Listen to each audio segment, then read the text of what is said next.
Kapag may bagyo, biglang maririnig ang sigaw ng marami, "Diyos ko, tulungan mo kami!" Kapag lumindol, nagkakandara pa tayong tumawag sa langit, "Panginoon, iligtas mo kami!" Pero kapag tayo'y inaanyayahan na sumamba, bigla tayong nagiging abala. "Busy ako," sabi ng marami. Abala sa trabaho, sa cellphone, sa lakad, sa mundo. Mga kapatid, napakasakit isipin na ang Diyos na nagbibigay ng hininga sa bawat segundo ng ating buhay ay madalas lang nating maalala kapag may kaguluhan.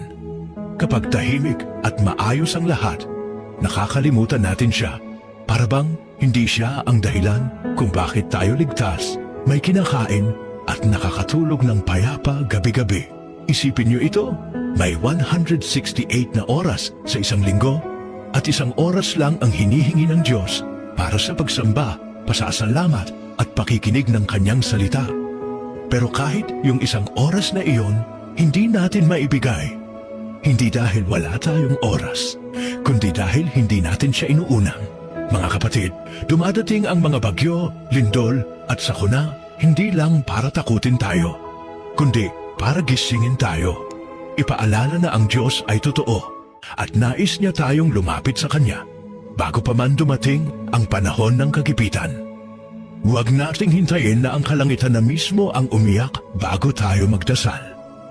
Huwag nating hayaang gumuho muna ang paligid bago tayo lumuhod. Ang tunay na pananampalataya ay hindi lang sa oras ng peligro, kundi sa bawat araw ng ating buhay. Kaya, bago mo sabihin na, "Busy ako," tanungin mo muna ang sarili mo. Busy din kaya ang Diyos sa pagprotekta sa iyo? Amen? God is good in all the time.